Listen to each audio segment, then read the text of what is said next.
Ladies and gentlemen, welcome to the Bullpen.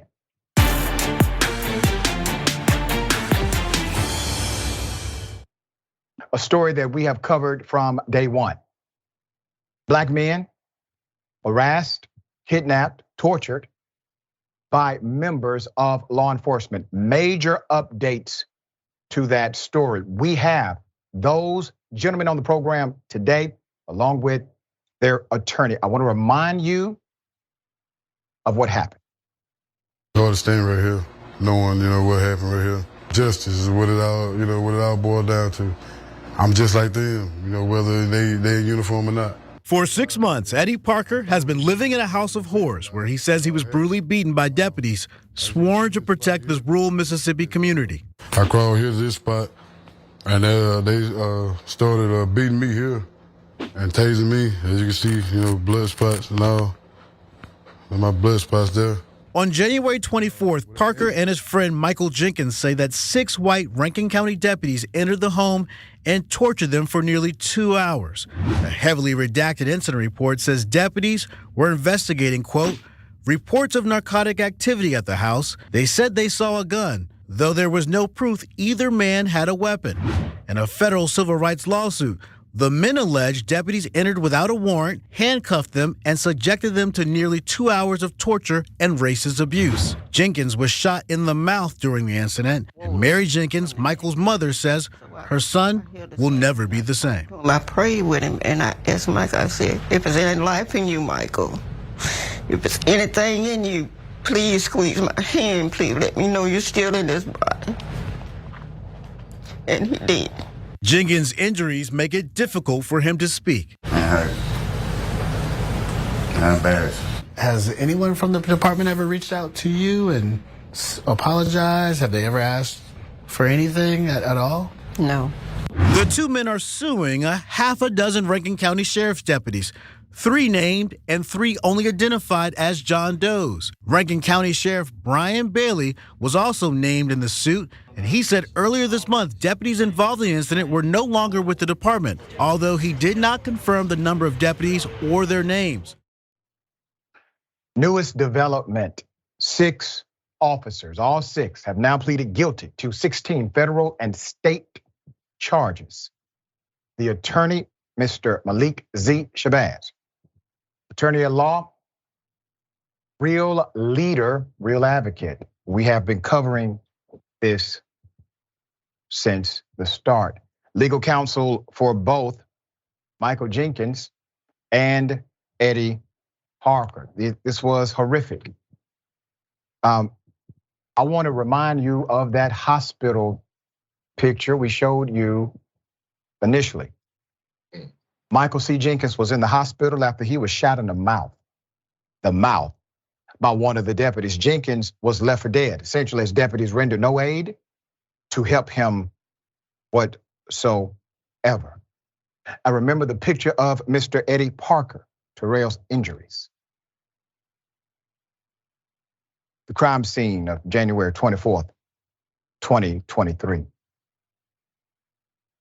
Again, 6 officers entered the residence of Jenkins and Parker without a warrant, alleging they were there to carry out a late drug raid that resulted in both black men being beaten, sexually assaulted, waterboarded, assailed with racial slurs, and shot with tasers for roughly 90 minutes or more, all while handcuffed.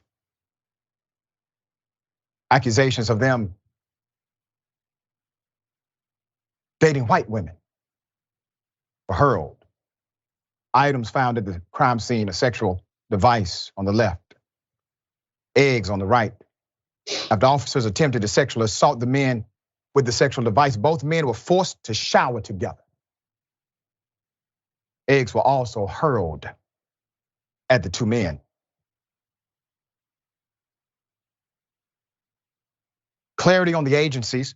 Some outlets reported it was 5 Rankin County deputies and 1 Richland Police Department officer, while language in the lawsuit doc suggests all 6 officers involved were with the Sheriff's Department. Rankin County Sheriff Brian Bailey on the left, Deputy Hunter Elward center, and Deputy Brett McAlpin right. According to eyewitnesses, the identity of the ranking officers included Deputy McAlpin, Deputy Elwood, and another deputy, Christian Dedman, not pictured. Back in late June, Sheriff Bailey said all 5 deputy sheriffs tied to the January 24th episode had been fired or resigned. Richland County Police Chief Nick McClendon, put him up, announced in the early part of July, former officer Joshua Hartfield was, and I quote, implicated in the January 24th incident and has since resigned from the department. Hartfield was reportedly off duty at the time of the incident.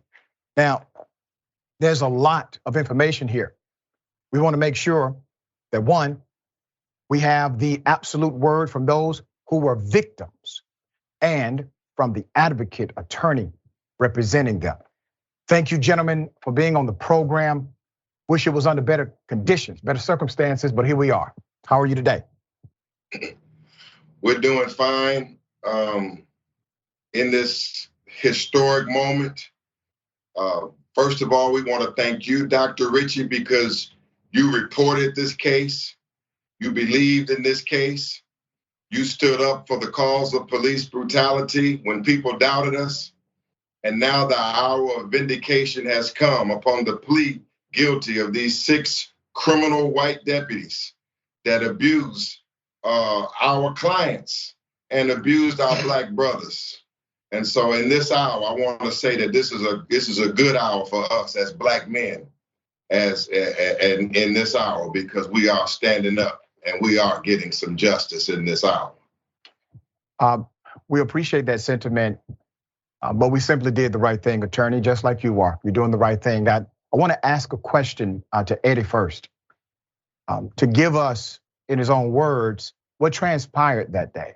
What was said? What's correct on the record? What's incorrect on the record? Okay, I gotta say one thing about this, Dr. Richey. There's a sentencing on August 14th in Rankin County for the state pleas for the deputies. And they're still sentencing ahead for these multitude of federal counts. So, brother, Mr. Eddie and we in the Department of Justice have agreed that he will not recount what happened in the House, but he's more than willing to speak to you about how he feels about what happened, the pain and suffering he's endured, how he feels and his response to the guilty verdicts and all of that. He's willing to talk, but he's not gonna go through a fact by fact of what happened because we're still in the criminal legal proceedings. I respect that, attorney. Eddie, how do you feel now? And what was your sentiment when you heard that these officers pleaded guilty for the crimes alleged? I was ecstatic. I felt vindicated, for every word, that was said as far as our, implications on what happened to us and what we went through. I felt, finally, something was coming out of it. I'm still kind of in shock, It was a battle yesterday, just thinking about, the end, coming to a near, for them being charged, and then, finally, saying, yeah, we did this to these guys, we were wrong, so, there's nowhere they can hide, no other way, no other time, they can get away from just sitting back and not, saying anything like, we were just making this up, I felt, I still don't know the feeling that I feel, but I know justice is being, done. Michael, let me ask you this question, because when we saw the photo of you in the hospital, when my team and I received the information about what happened prior and that the officer shot you in the mouth, what was it like after the aftermath of this, the hospital stay, the conversations that needed to happen around why were you placed in this situation?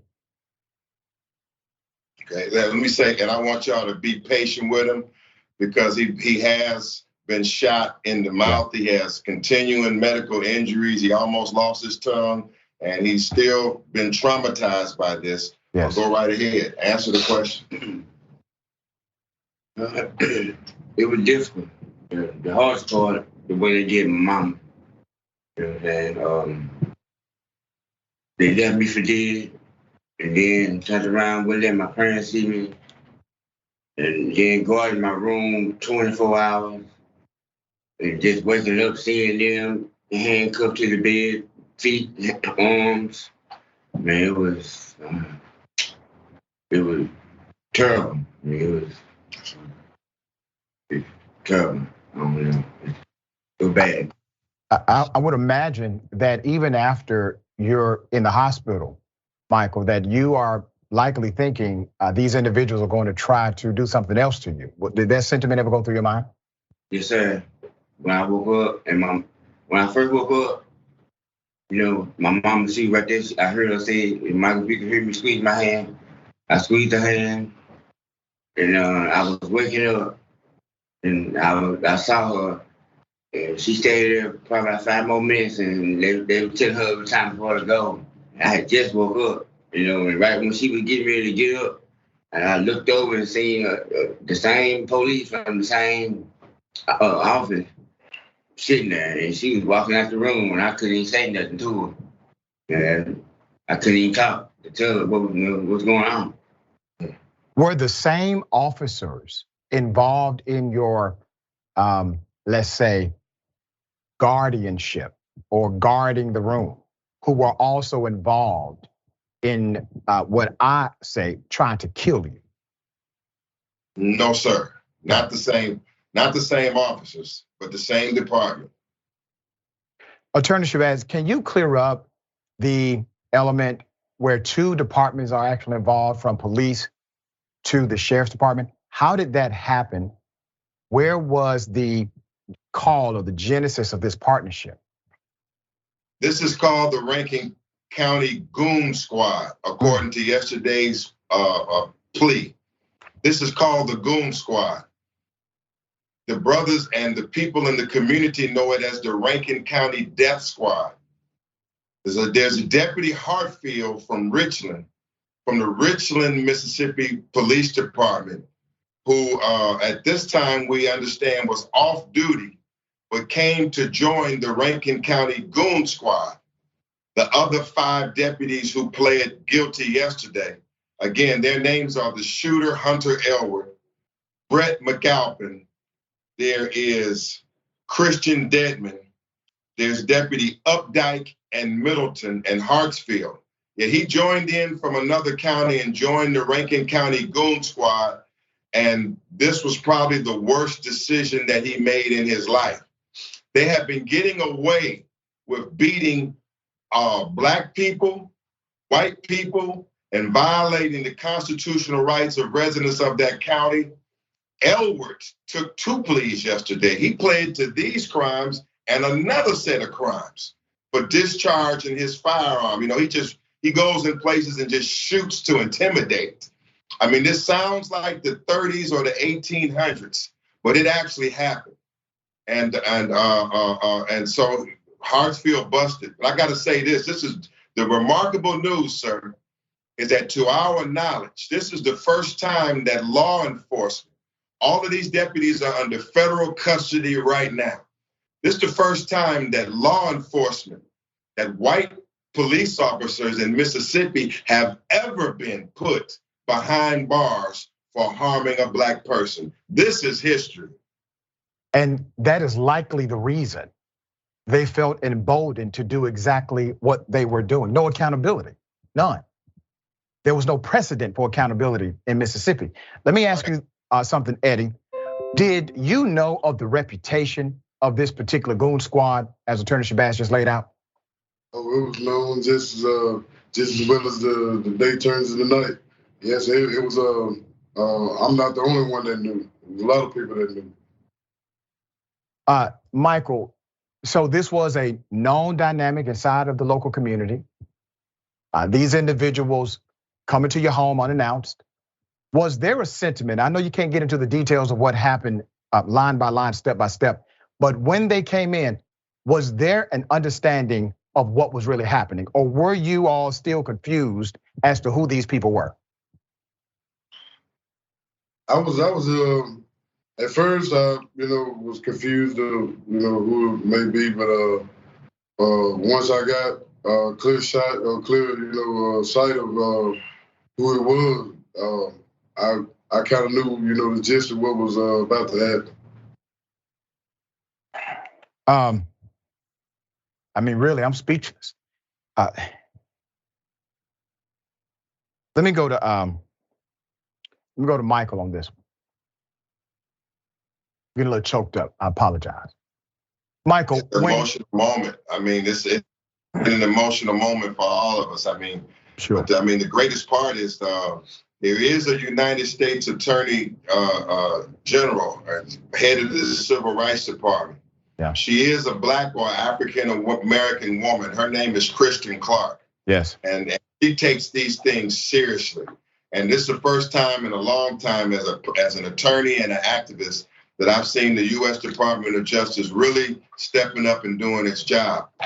And so, some of the tears that we shed are tears of joy because there is some justice in this hour. And that I agree. Some. Where do you stand, Michael? Where do you stand today? I know your mom talked about your road to recovery in a previous interview. What does that road to recovery look like from the violence that these criminals did to you? Every time I eat, my jaw is like like my nerves, like a bad burn feeling. It's hard to explain the pain, but it's. If you ever had a toothache, I know how bad a toothache can get. Just imagine your nerve in your jaw. I almost have to go down to the table. Sometimes I knock my fork off my plate because it hurts so bad. I go down. It's bad.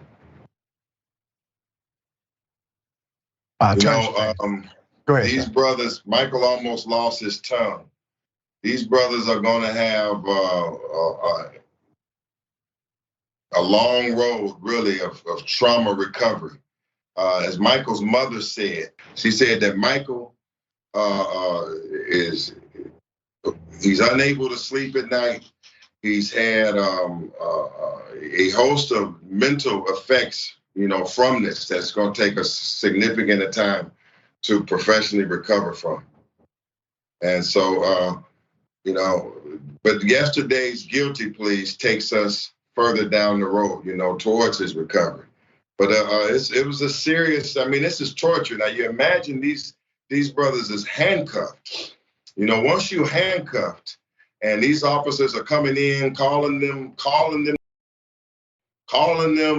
at other times. And over these 2 hours, as the plea deals pointed out yesterday, they were conducting a mock execution. They think this is funny. This was tremendously humiliating and embarrassing and unprecedented for law enforcement. And we're hoping that the sentencing it will help ease some of this trauma. We're hoping that the sentencing will send a message that this type of law enforcement must never, ever occur again in America. These type of law enforcement practices, that will go a long way towards the healing. But, they have messed a lot of people up, and they have messed these brothers up also. Obviously, I feel as if these criminals who are wearing a costume, parading around as law enforcement officers should never see the light of day. Sentencing obviously will occur soon. Attorney, I have to ask this question. Was there any reason, I know there's no legitimate reason, was there a reason given for why these officers decided to target Michael and Eddie? Because Sheriff Brian Bailey allows his officers to target people that they don't like, or I don't know whether McAlpin, who lived nearby, was asserting his territory. The general theory that I have is that they didn't want any black men in the area. In this area, they didn't want any black men, and they were like a gang asserting their control. And all of them were emboldened by the sheriff. This is not just 6 rogue officers. This is a sheriff that is, according to our lawsuit, is on the record participating in excessive force activities with his deputies. So this is a custom. This is a pattern of practice. This is a way of doing business. That's one of the reasons why they felt that they could just pick out almost anybody and go after them, because this had been tolerated, this had been promoted, this had never been brought under control by the sheriff and the county. I mean, this is literally a rogue operation from the county to the sheriff's office down to the deputies who entered that home. I mean, obviously they had been doing this many times before. To get to this level, and finally get caught, obviously they had done this over and over again. So they didn't know Michael or Eddie, but they decided that they were going to commit these savage acts of torture, sexual assault, waterboarding, and ultimately shooting Michael Jenkins in the mouth. I mean, it sounds shocking, it sounds crazy. People had a hard time believing us, but I mean, today we are vindicated. It is all true. The worst parts about it are even what happened afterwards. It's so lengthy. The way that, like, we always talk in the black community, where the cop put a gun, the cop planted evidence. They say, oh, he ain't planting no evidence. He didn't plant a gun. Police wouldn't do that. They just think it's a so-called criminal making an excuse. Well, in these guilty pleas, they've admitted to planting attempting to plant a firearm, and that one of the deputies who pleaded guilty carried with him on duty a drop-down gun. In case they had to drop a gun down, he carried it on duty. And also, they stole the video recorder that recorded them coming in, that they admitted that they had stole the video recorder, concealed the evidence. Hunter Elwood went right to the police department, filled out an affidavit, said that Michael Jenkins had a gun and pointed it at him and notarized the statement. Elwood never would have notarized that statement and went right to the police station if he had not had a history of doing that and getting away with it. There's another case that's coming down the pike soon, same county. It's Damian Cameron. The autopsy said that Elwood, the criminal here who just pled guilty, Elwood and another associate of theirs, Luke Stickman, that these deputies who subdued Damian Cameron and he died. Well, the Mississippi State autopsy says of these Rankin deputies that Damian Cameron's death was undetermined.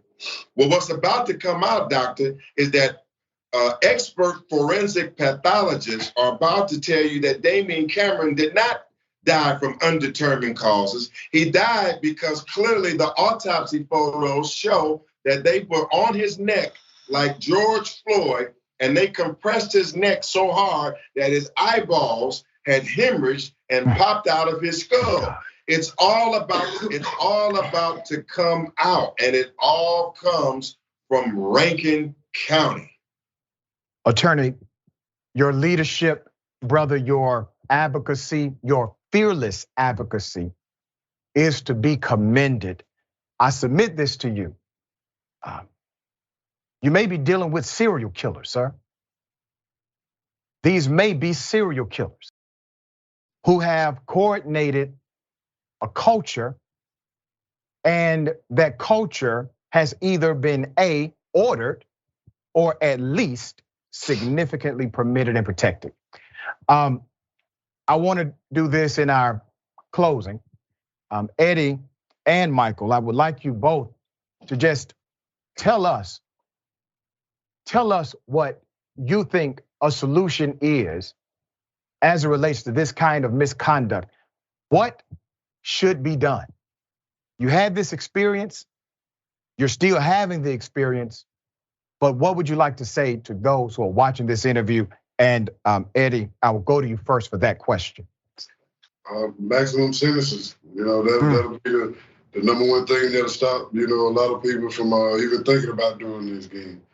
The maximum sentences, I mean, that's what they would do, to anyone else. So, that's right. I don't look at the cops being, anything special. And I echo that point, and I would say, because they are officers, they should be held to a higher standard. Absolutely. Of accountability, not lower and not the same, a higher one. And the same to you, Michael. Yeah, maximum sentences. So we're calling for that with you. Attorney, thank you. I know you got a lot of work to do. I appreciate all of you gentlemen being on the program today. I know it's not easy to recount any of this stuff. Attorney, keep us updated. Let us know what we can do to be an advocate for justice with you. Brother, you've been out front with us, and you have the inside connect with us. We honor you. Thank you for being a pioneer and a stand-up reporter and brother. We thank you. Sentiment, thank you. Sentiment shared. I appreciate you all.